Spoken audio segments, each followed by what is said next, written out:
Hello students, welcome to my online prep. Today we will start with chapter 8 of PPB module, Risk Management and Basel II and III norms. Let's see what all will you learn in this unit. We will cover following topics in this unit: Risk Management, Basel Committee, Basel I Accord, Basel II Accord, 3 pillars of Basel II, and Basel III Accord. Let's start with the first topic. Let's first understand what is risk management. As we all know, risk refers to any condition where there is a possibility of undesirable occurrence of a particular result, which is known or best quantifiable and therefore insurable. It is an unplanned event with financial consequence resulting into loss or reduced earnings. In case of banks or financial institutions, these types of situations come and these institutes confront with various kinds of financial and non-financial risk. For example, credit risk, interest rate risk, foreign exchange rate risk, liquidity risk, equity price risk, commodity price risk, legal risk, regulatory risk, reputation risk, operational risk, etc. These risks are in fact highly independent or independent events that affects the banks or the financial institutions. Hence, banks are required to identify, measure, monitor, and control the overall level of risk undertaken by them. Risk management function. Risk management function in the banks or the financial institutions includes the following attributes: the organizational structure, the comprehensive risk measurement approach, risk management policies, which should be approved by the board and should be consistent with the broader business strategies, capital strength, management expertise, and overall willingness to assume risk. Guidelines and other parameters used to govern risk-taking, including detailed structure of prudential limits and strong MIS for reporting, monitoring, and controlling. Well laid out procedures, effective control and comprehensive risk reporting frameworks, separate risk management framework independent of operational departments, and with clear delineation of levels of responsibility for management of risk, and periodical review and evaluation. Let's now understand what is the risk management structure. The primary responsibility of understanding the risks run by the banks and ensuring that the risks are appropriately managed should clearly be vested with the board of directors. The board should set risk limits by assessing the bank's risk and risk-bearing capacity. At the organizational level, overall risk management should be assigned to an independent risk management committee or executive committee of the top executives that reports directly to the board of directors. The committee empowers one group with full responsibility of evaluating overall risk faced by the bank and determines the level of risk which will be in the best interest of the bank. The committee also develops policies and procedures, verifies the models that are used for pricing complex products, reviews the risk models as development takes place in the markets, and also identifies new risks. Loan review mechanism. Loan review mechanism is an effective tool for constantly evaluating the quality of loan book and to bring about qualitative improvements in credit administration. Banks should therefore put in place proper loan review mechanism for large value accounts with responsibilities assigned in various areas such as evaluating the effectiveness of loan administration, maintaining the integrity of credit grading process, assessing the loan loss provision, portfolio quality, etc. The complexity and scope of loan review mechanism normally vary based on bank size, type of operations, and management practices. The main objectives of loan review mechanism are as follows. promptly identifying the loans which can be developed for the credit weakness and initiating timely corrective action, evaluating portfolio quality and isolating potential problem areas, providing information for determining the inadequacy and adequacy of loan loss provision, assessing the adequacy of and adherence to the loan policies and procedures, and to monitor compliance with relevant laws and regulations, providing top management with such information on credit administration, including credit sanction process, risk evaluation process, and post-sanction follow-up. Now let's understand what are the different types of risks. The first one is the credit risk.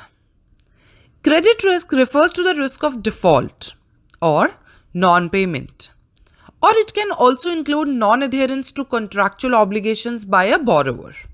The losses resulting from reduction in portfolio value arising from actual or perceived deterioration in the credit quality also included in the credit risk.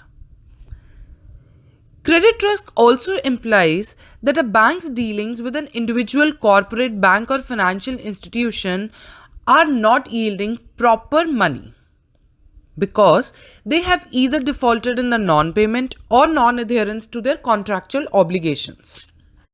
Banks can also face credit risk from the financial instruments such as acceptances, interbank transactions, trade financing, foreign exchange transactions, futures, swaps, bonds, options, settlement of transactions, and various others.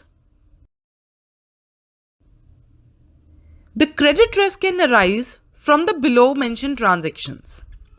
Direct lending. Principal or interest amount may not be repaid.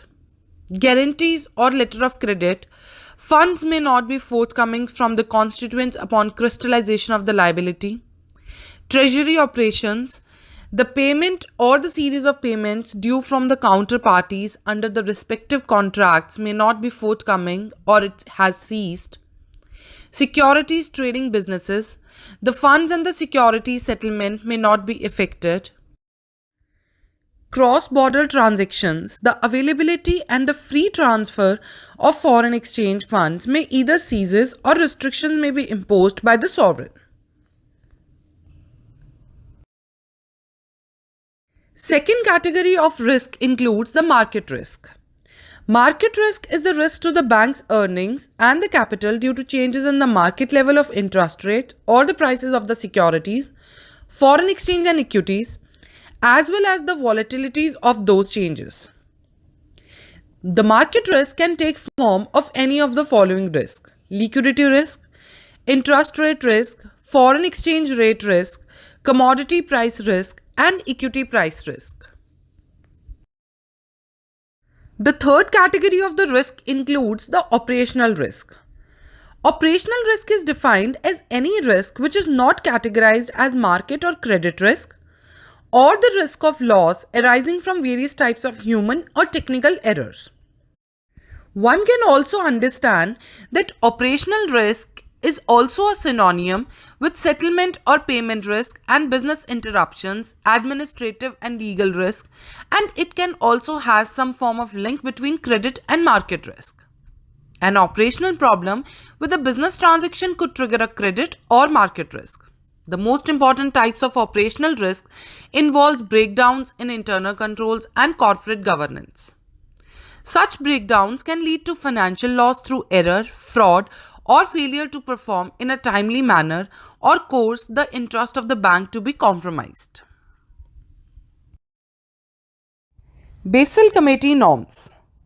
The Basel Committee, which was initially named as the Committee on Banking Regulations and Supervisory Practices, was established by the central bank governors of the group of 10 countries. This was established at the end of 1974 when the aftermath of serious disturbances in international currency and banking markets took place. It is headquartered at the Bank for International Settlements in Basel and was established to enhance the financial stability by improving the quality of the banking supervision worldwide and to serve as a forum for regular cooperation between its member countries on banking supervisory matters.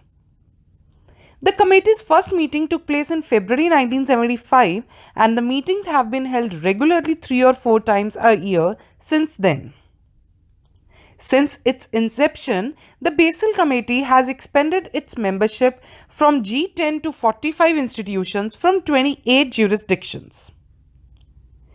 We will study three Basel Accords, Basel-I Accord, Basel-II and Basel-III Accord separately. Basel-I Accord. The Basel-I Accord first came out with 1988 Capital Accord for banks, taking into account the elements of risk in various types of assets in the balance sheet as well as off-balance sheet business. Only the credit risk element was considered, and the minimum requirement of capital fund was fixed at 8% of the total risk-weighted assets. In India, however, banks are required to maintain a minimum capital to risk-weighted asset ratio of 9% on an ongoing basis. For deciding the minimum capital requirement of the bank, the following elements are taken as a summation. Capital requirement for credit risk on all credit exposures, excluding items comprising trading book and including counterparty credit risk on all OTC derivatives on the basis of the risk weights. The second element which is taken includes the capital requirement for market risks in the trading book. Basel-II Accord. In June 1999, the committee issued a proposal for a new capital adequacy framework to replace the 1988 Accord that led to the release of a revised capital framework in June 2004, which is known as the Basel-II. The revised framework comprises of following three pillars: minimum capital requirements, which sought to develop and expand the standardized rules set out in the 1988 Accord; supervisory review of an institution's capital adequacy and internal assessment process; effective use of disclosure as a lever to strengthen market discipline and encourage the sound banking practices. There are three pillars of Basel-II Accord. Pillar 1. Measure and report minimum regulatory capital requirements. Under Pillar 1, firms must calculate minimum regulatory capital for credit, market, and operational risk. Credit risk is the risk associated with the bank's main assets that a counterparty fails to repay the full loan. It is present in all banking book assets and off-balance sheet products, as well as counterparty credit risk for banking and trading book derivatives and repos. Market risk is the risk of losses on and off balance sheet due to a decrease in the value of investments. It applies to all trading book products. Operational risk is the risk of loss resulting from inadequate or failed internal processes, people, and systems, or from external events. Pillar 1. Measure and report minimum capital regulatory requirements. Basel-II mostly focuses on credit risk and operational risk, as market risk was addressed in Basel-I. The regulatory capital is calculated using the minimum capital adequacy ratio, which determines the minimum capital required to cover unexpected losses. The minimum capital adequacy ratio is defined as follows. This is the formula which I have mentioned here for your reference. Capital adequacy ratio is equal to capital, which includes Tier 1 capital, Tier 2 and Tier 3, minus adjustments, divided by risk-weighted assets credit risk plus risk-weighted assets on the basis of market risk plus risk-weighted assets on the basis of operational risk and the risk-weighted assets on the basis of concentration risk. Under Basel II, banks are required to maintain a total capital ratio of minimum 8%. In India, however, banks are required to maintain minimum 9% of the capital ratio. Now you must be wondering, what is this total capital ratio? So students, total capital ratio means Tier 1 capital plus Tier 2 capital plus Tier 3 capital. Let's understand what is these Tier 1, Tier 2 and Tier 3 capital. Tier 1 capital is the main measure of a bank's financial strength from a regulatory point of view. It consists of core capital, which includes common stock and disclosed reserves, but may also include non-redeemable, non-cumulative preferred stock. Banks must hold 4% of Tier 1 capital, of which a minimum core capital ratio of 2%. Tier 2 capital.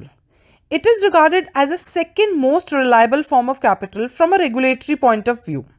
It consists of capital that is redeemable at a given date in the future, and it also includes undisclosed reserves, revaluation reserves, general provisions, hybrid instruments, and subordinated term debt, which is having a minimum maturity of 5 years.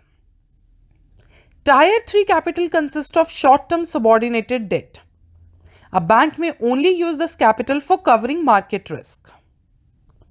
Risk-weighted assets means the total of all those assets which are held by the bank which are weighted for credit risk according to a formula determined by the regulator. For example, commercial loans are 100% weighted, residential mortgage are 50% weighted, some other assets would be 20%, and so on. The second pillar of Basel II Accord includes the supervisory review process. It discusses the key principles of supervisory review, risk management guidelines, and supervisory transparency and accountability, produced by the committee with respect to the banking risks. This section also includes guidelines relating to, among other things, the treatment of interest rate risk in the banking book, credit risk, which includes stress testing, definition of default, residual risk, and credit concentration risk. Further, it also includes operational risk, enhanced cross-border communication, and cooperation and securitization. Banks are required to undertake an internal capital adequacy process, which is also called ICAAP. This consists in designing and implementing a risk-adjusted management framework. This framework must ensure the bank constantly meets its regulatory requirements and manages the risk beyond those captured in Pillar 1. Example, concentration risk, fraud or rogue trading, liquidity risk, etc. This process is documented into a report, which needs to be approved by the board before being submitted to the regulator for review. The supervisory review process further has 4 principles. Principle number 1. Banks should have a process for assessing their overall capital adequacy in relation to their risk profile and a strategy for maintaining their capital levels. Principle number 2. Supervisors should review and evaluate banks' internal capital adequacy assessments and strategies, as well as their ability to monitor and ensure their compliance with regulatory capital ratios. Supervisors should also take appropriate supervisory action if they are not satisfied with the result of this process. Principle number 3. Supervisors should expect banks to operate above the minimum regulatory capital ratios and should have the ability to require banks to hold capital in excess of the minimum. Principle number 4. Supervisors should seek to intervene at an early stage to prevent capital from falling below the minimum levels required to support the risk characteristics of a particular bank and should require rapid remedial action if capital is not maintained or restored. The third pillar of Basel II Accord is the market discipline. Pillar 3 recognizes that the market discipline has the potential to reinforce capital regulation and other supervisory efforts to promote safety and soundness in banks and financial systems. Market discipline imposes strong incentives on banks to conduct their business in a safe, sound, and efficient manner. It can also provide a bank with an incentive to maintain a strong capital base as a cushion against potential future losses arising from its risk exposures. The rationale for Pillar 3 is sufficiently strong to warrant the introduction of binding disclosure requirements with clear remedial actions in the case of non-disclosure. Basel-III Accord. Basel-III introduces significant changes to the amount of capital banks which need to hold and the quality of capital which they must possess. These changes affect the risk weighting assets and the rules for credit and market risk, the definition of the capital, and the minimum level of capital adequacy ratio itself. The regulation also increases the capital requirements for counterparty credit with the objective of expanding the coverage of the capital base. Significant changes were proposed to the composition of capital in this Basel. Tier 1 capital is composed of common equity and Tier 1 ratio increases from 4% to 6%. Within the Tier 1 ratio, the minimum core Tier 1 ratio increases from 2% to 4.5% to reflect the higher quality requirement, and Tier 2 capital is harmonized and simplified. Tier 3 capital is being abolished altogether. Therefore, the capital adequacy ratio can be formulated as follows. We will deduct adjustments from the amount of capital. Capital here will only include Tier 1 and Tier 2 because Tier 3 capital has been abolished. This numeral will be divided by the risk-weighted assets which will come out of the credit risk, adding thereby risk-weighted assets of the market risk plus risk-weighted assets of the operational risk and the risk-weighted assets of the concentration risk. This will give us the capital adequacy ratio. Including the additional conservation buffer and the countercyclic buffers, regulatory capital requirements for banks rise from a minimum of 8 to 10.5% depending upon the size of the countercyclical buffer. Including the countercyclical buffer, it could go up to 13%. The leverage ratio is an alternative measure to the risk weighting process and aims to guard against the buildup of excessive leverage in the banking system.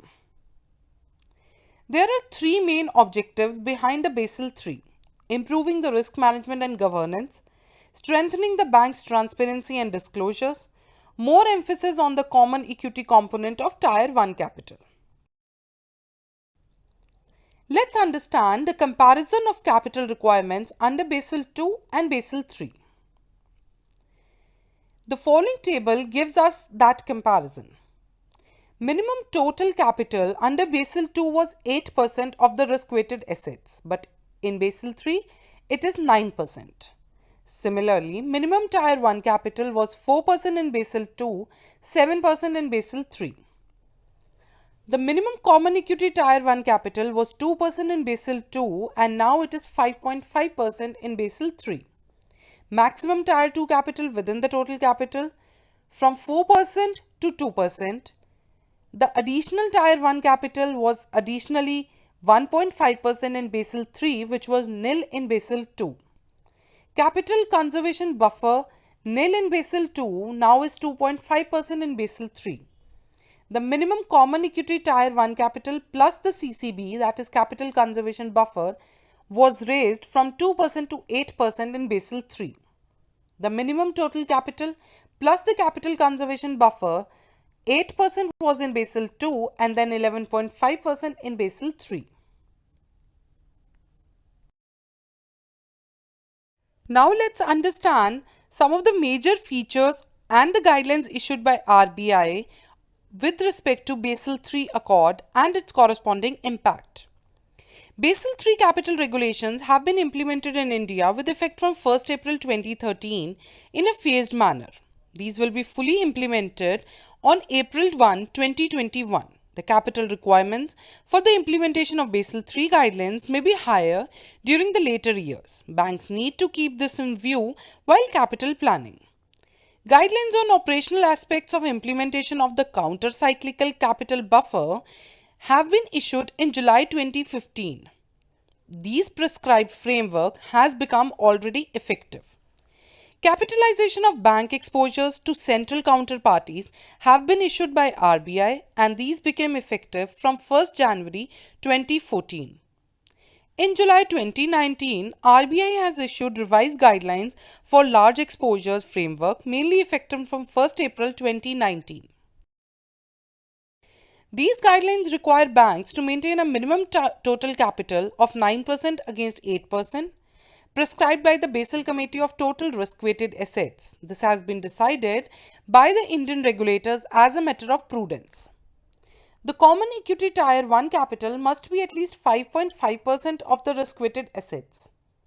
In addition to the minimum Common Equity Tier 1 capital of 5.5% of risk-weighted assets, which is based on international standards, which require these to be only 4.5%, banks are also required to maintain a capital conservation buffer of 2.5% of the risk-weighted assets in the form of Common Equity Tier 1 capital.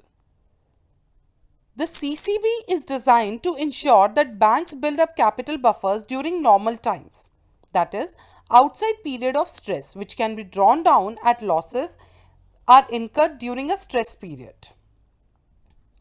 In these cases, buffers have been drawn down, the banks have to rebuild them through reduced discretionary distribution of earnings. This could also include reducing dividend payments, share buybacks, and staff bonus. Indian banks under Basel II were required to maintain Tier 1 capital of 6%, which has been raised to 7% under Basel III. Moreover, certain instruments, including some with the characteristics of debts, are now not included for arriving at Tier 1 capital. The new norms do not allow banks to use the consolidated capital of any insurance or non-financial subsidiaries for calculating capital adequacy. The leverage ratio. The leverage ratio has been introduced in Basel III to regulate banks which have huge trading book and off-balance sheet derivative positions. However, in India, most of the banks do not have large derivative activities so as to arrange enhanced cover for counterparty credit risk.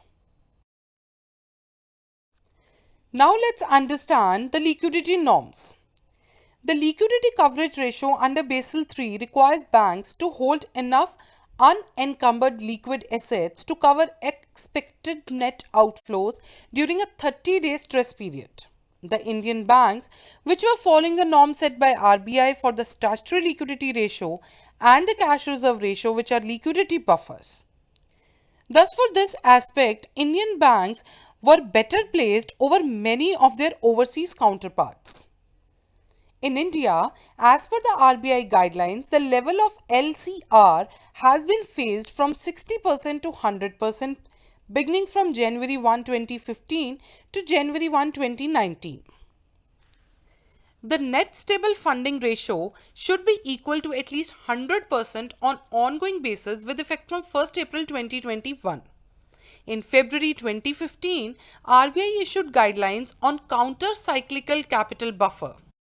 However, these requirements will be activated whenever the circumstances so warrant.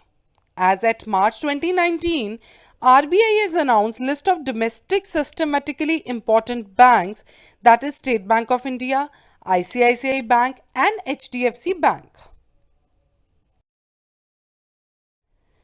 Counter-cyclical capital buffer.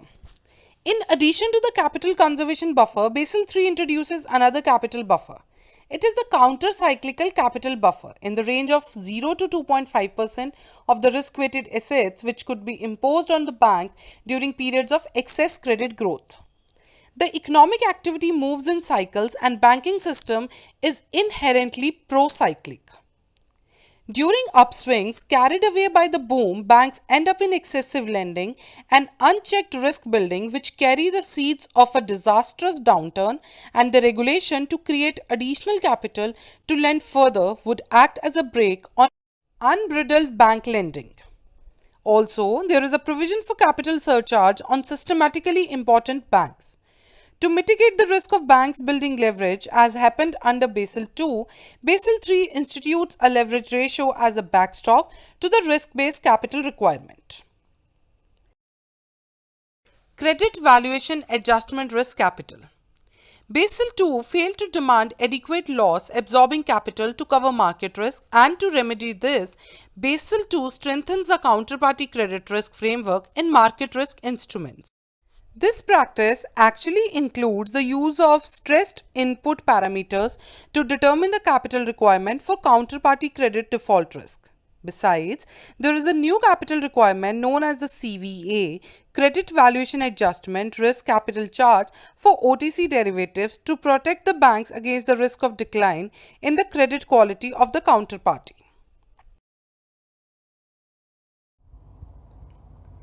The Reserve Bank's prescription on capital and leverage norms have been explained as follows.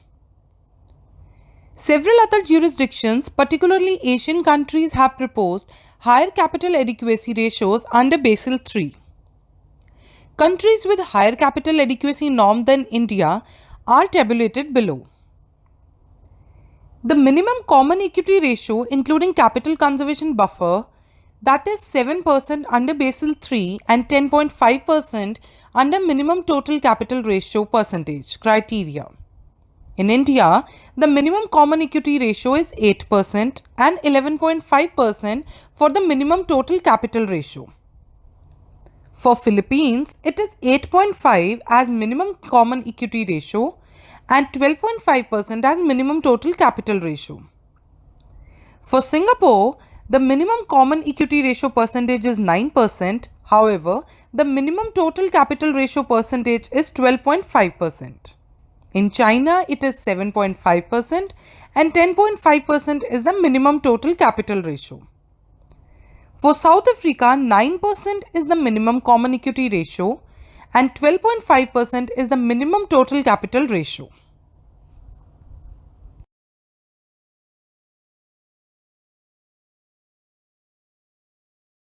This brings us to the end of this unit. Keep learning with us. Thank you.